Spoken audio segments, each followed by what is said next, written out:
Some of you have been watching JK News, Just Kidding Films, Just Kidding Party, my vlog channel for quite some time. And if you guys remember Just Kidding Films, you guys know who Danny is. The old school, very first director for JK. And he's out here in Vegas. And you know, when you're in Vegas, the funny thing is a lot of people visit you. They go, hey, I'm in Vegas, I'm in town. Let's go eat, let's go do some stuff. Because Vegas has so many delicious foods. Also, Hannah's already met him, right? Have I? Yeah. We went for Vietnamese food. Yeah, we ate food in the Westminster. He went back to the Vietnam because that's one of the things that happened. He left to Vietnam. He absolutely abandoned us to go to Vietnam and be a part of the movie industry there. But I want to introduce y'all to my buddy Danny. What are we gonna eat? Well, you can eat sushi. Mara sushi. Sushi. Ho, ho, ho. We're gonna get some all-you-can-eat Neko sushi. They have so many delicious sushi places here in Las Vegas. It's gonna be so delicious. Look at this guy right here. What's up, fool? What's up, bro? Oh man, you're in the Las Vegas. What's up, bro? This feels like a whole Asian plaza, right? They got like the rooftop right here looking like a I know, Ming Dynasty shit. It feels racist, but it's not.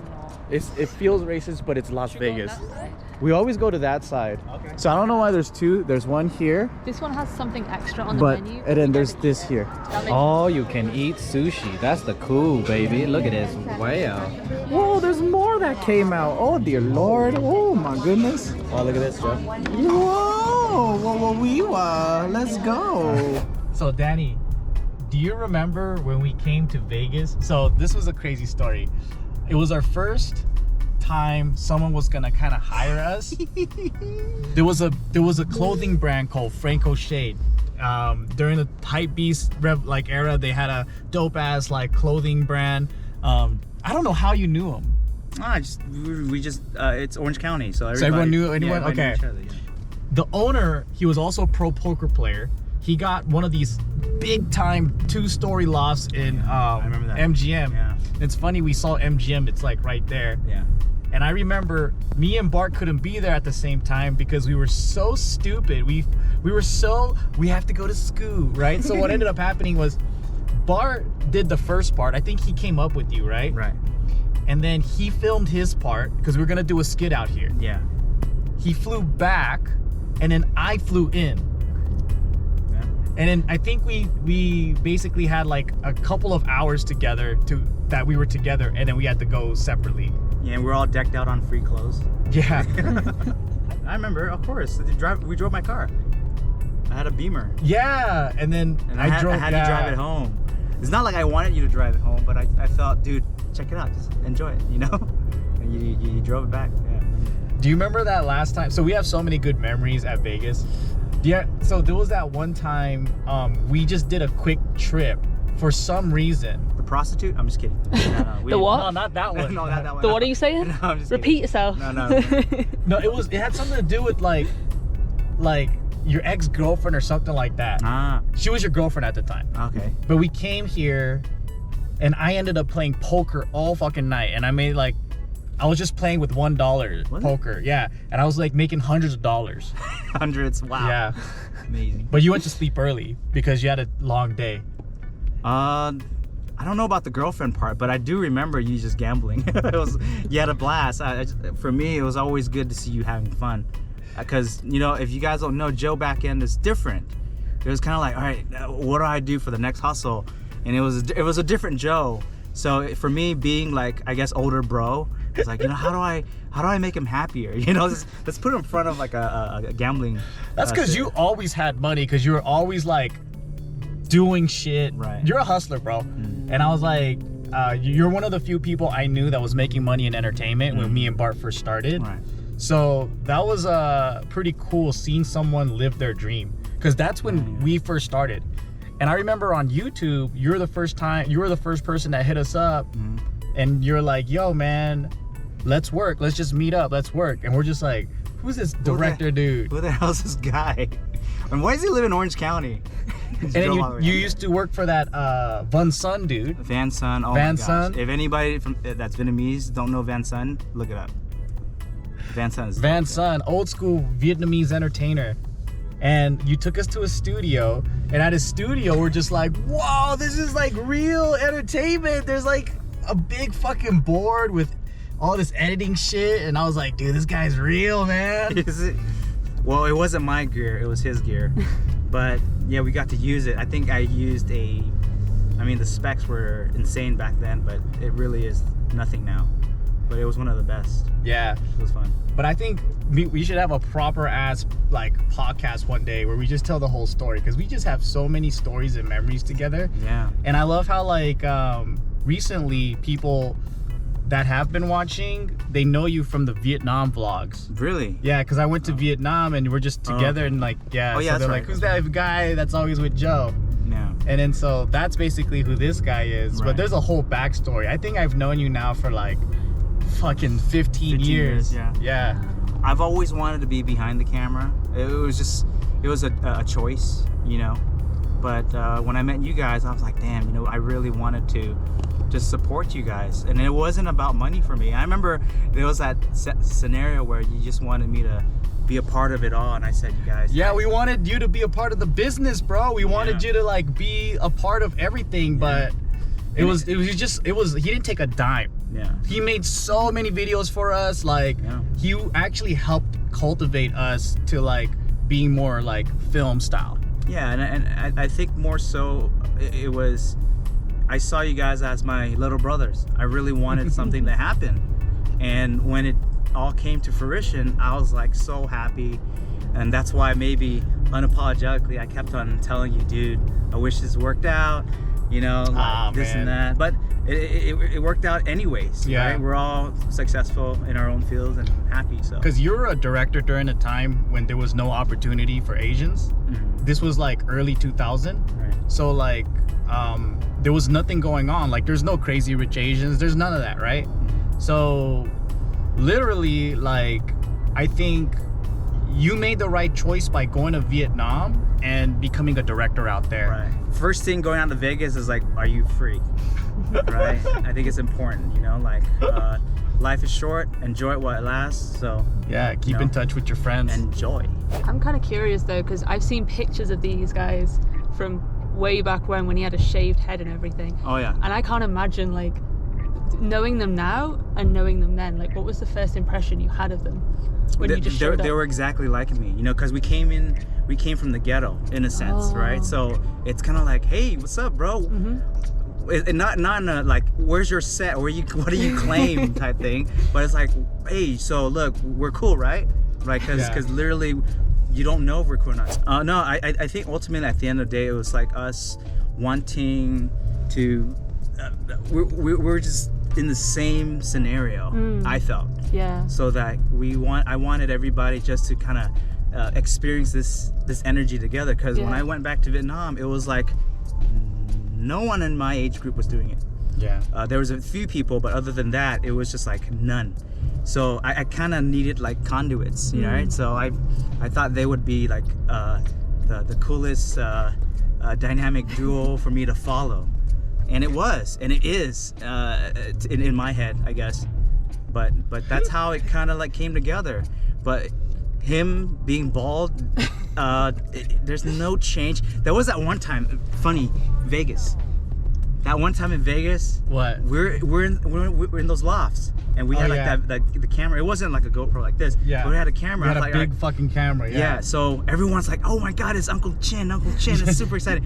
I was like, "Joe, say something," and Joe's like, and he didn't want to show Uncle Chin because everybody wanted to see Uncle Chin. So all Joe said was, "What's up, motherfucker? Check this out." So we're gonna take over, right? Fuck you, you know, like a rapper. I don't even remember. I know you don't remember, but I was like, I don't think that's what I was thinking. But okay, we'll work with that.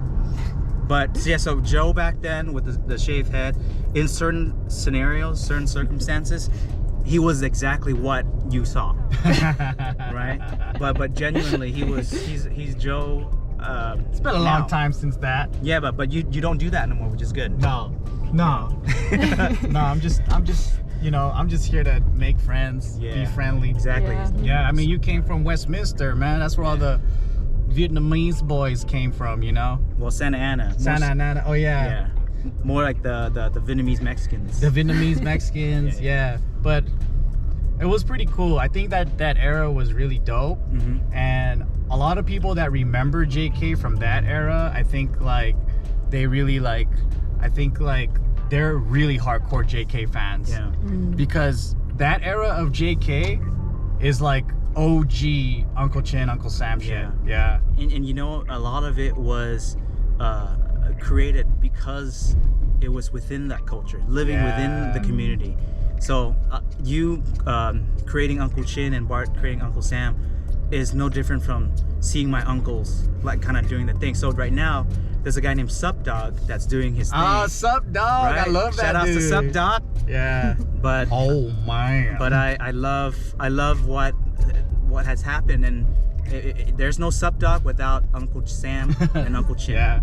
It really is that. And it's a community. Yeah, and so we felt very honored. I feel really honored. Every time I say we, I talk about myself. But I feel very humbled, honored to be a part of it in that way.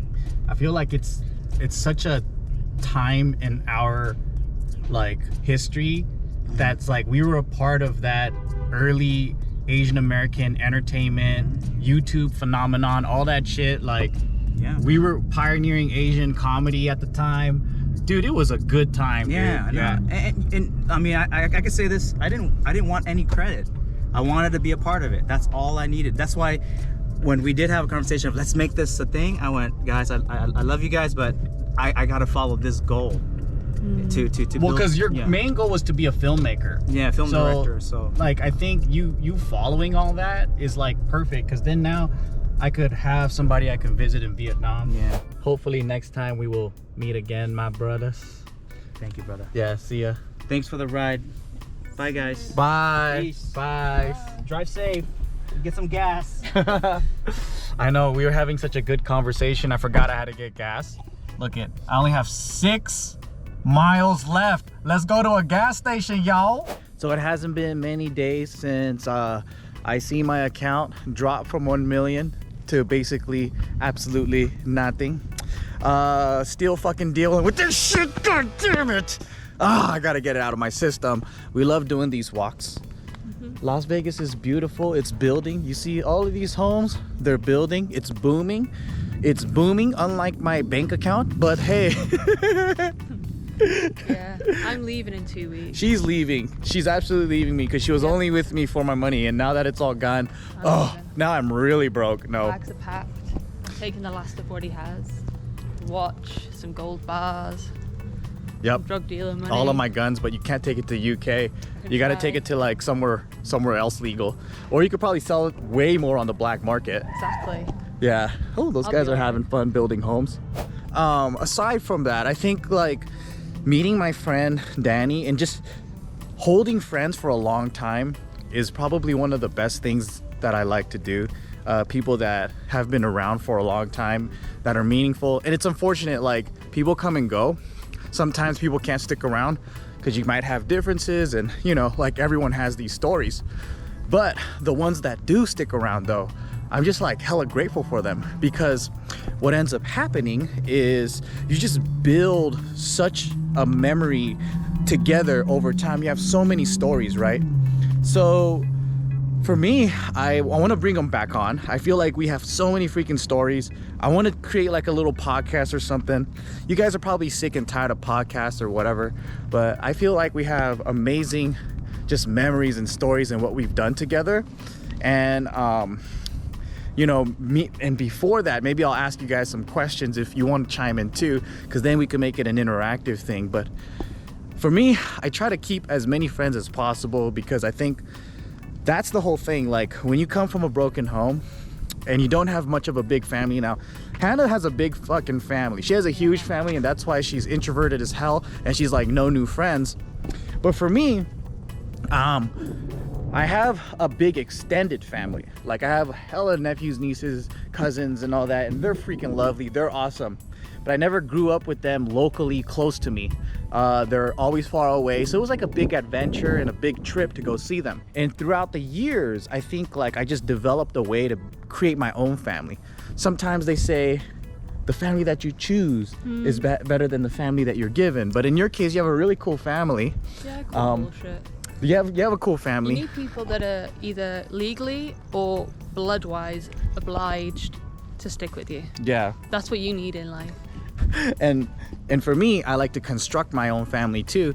And I did create like a little family environment at JK, and you guys were there to witness it for pretty much over a decade. And a lot of the times I would hear from older people, like parents and, you know, relatives and stuff, or like just like even friends, like even parents within our friends in the group in JK, and everybody would mention the same thing. It's remarkable that you guys were able to work together. It's remarkable that you guys were able to stay friends without the drama for such a long time. And I'm like, what are you talking about? And it wasn't until when I got older that I realized what that meant. It's really extremely hard to not only keep the same friend group. There's a lot of reasons why friend groups that you have from college or high school or whatever just cannot stay together. There's a lot of reasons why. And so when you're in college and you're in your 20s and stuff, when people tell you that, you're just like, well, it's because you suck, you have bad social skills. I have great friends and they're my ride or dies, right? That's what people believe. Then you get a little bit older and you realize, that's what you were talking about, mom or dad or uncle or auntie or whoever you are. Like, that's what you were talking about. Another thing is working together. Like, now I know why. They go, oh, don't work with your friends and family because it's gonna split you apart. Now, I still believe it's great to work with your friends and family because it tests your relationship. You either become closer or you don't, and you might even split up. But I like the test, I like the struggle, because the bond that I build from working together, I believe like there's nothing else like it. Losing together and winning together, there's nothing else like it, right? You've been losing with me all life. Pretty much. Beating me down. But you're gonna, the thing is, I don't beat you up, don't put that on camera. Beating me down. In the butt. But we're gonna rebuild it. Yeah. It's gonna come back. And then I get half in the divorce. It's funny too, because there's already a rumor that's going around like you're a gold digging bitch. I am. I'm the kind of gold digger that has my own goals. She's a gold digger. I need to hit those things. So watch this bastard make another $1 million. And then you take the 500,000. No, well, you deserve every moment of it, because holy smokes, the things that you do to fucking support me, keep me there, like you really balance my heart. Like when I'm on a crazy, Hannah's there to calm me down, because her energy is chill, and I always need someone that's relaxed, that doesn't give a fuck. If there was a tornado, I bet you Hannah would be like, oh look, get your camera out, there's a tornado, record it. I'm more concerned that I'm getting shit on my new shoes than I am about your $1 million. Let me look at, you have a cute little outfit going on. But like, it's already scuffy. Oh yeah? Yeah. I like your You can't outfit. afford to buy me any new fucking trucks because you just lost $1 million. I can't buy her new chucks, guys, because I lost $1 million. All jokes aside, you know, I do have a bit of survivor's guilt because I got away with something. Some of my friends absolutely crushed, everything gone, no way to make more money. So I feel bad that I even feel bad. But I don't know, maybe I'll write a book one day of how to win even when you lose. Yeah. Or I don't know, there might be a book like that out there anyway. But like, this is kind of how I feel. Like I feel like I lose and lose and lose, but I still feel like I win and I win and I win. And I think it's because it just depends. Like if you're in the world of business, if you're in the world of like anything that's super risky, high volatility, you're gonna lose a lot. You might win a little, but when you do win a little, those gains are so astronomical that like it surpasses what you ever lost. It's also perspective.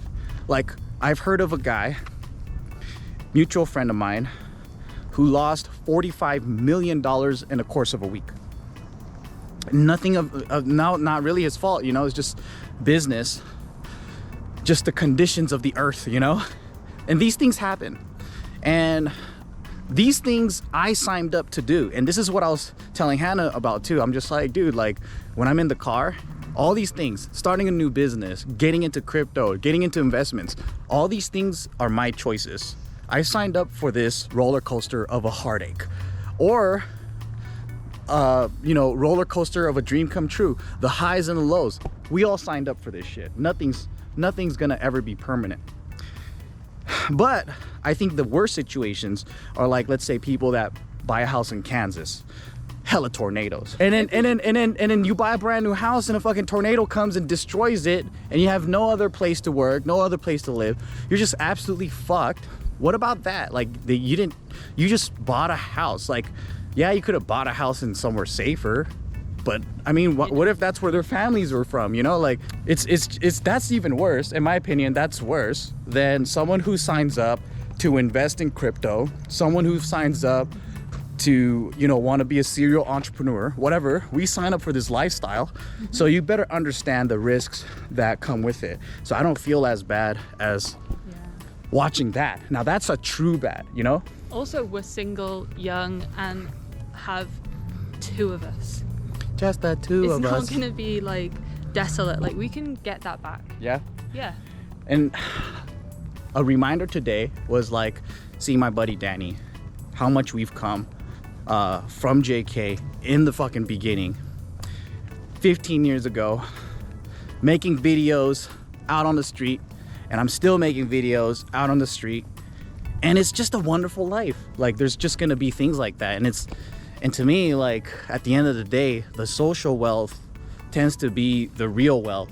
Like, having friends, having family, having people that you have long-term relationships with, and the memories. And I want to make more memories with you guys too, so I'm gonna be vlogging when we go on trips and stuff like that, so you can kind of understand the references. And I know that you guys who have been following for the past, I don't know how many freaking years, it's crazy. Some of you guys remember more shit than I do, and when I see you at meet and greets and stuff, they're like, remember that time, Joe, and this and that, and I was like, I don't remember, but that's crazy. But I don't know, leave a comment below. Do you guys have a lot of friends? And also, would you guys rather have $1 million, or would you guys have sick ass friends? If it's either or, and if you had to choose, let me know. $1 million. You'd rather have $1 million? Well, that's because you have people that love you and your family and friends. What if you don't have any of that? That's what I say. They're like, hey, at least we have each other. I'm like, yeah, I already have friends and family, but what I want is $1 million because I already have people that love me. If I had $1 million, I'd spend $1 million, have a good old time, and then when $1 million is gone, I'd go make some friends.